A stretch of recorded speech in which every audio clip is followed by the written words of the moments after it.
पावसाळ्यात वाढणाऱ्या सर्पदंशाच्या घटनांमुळे होणारी जीवितहानी रोखण्यासाठी सिंदेवाही वनपरिक्षेत्रातील कच्चेपार येथील जिल्हा परिषद प्राथमिक शाळेत स्वाप संस्थेतर्फे साप, अंधश्रद्धा आणि विज्ञान या विषयावर नुकतीच जनजागृती पार पडली।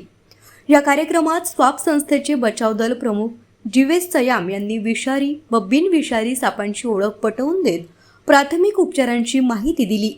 दरम्यान संस्थेचे संस्थापक अध्यक्ष यश कायरकर यांनी अंधश्रद्धेवर कडाडून प्रहार करत साप चावल्यावर ओझाबुवा किंवा मांत्रिकाच्या नादी न लागता तात्काळ शासकीय रुग्णालयात जा, कारण विष मंत्राने नाही तर केवळ अँटीवेनम इंजेक्शननेच उतरते, असं महत्त्वपूर्ण आवाहन उपस्थित गावकऱ्यांना व विद्यार्थ्यांना केलं।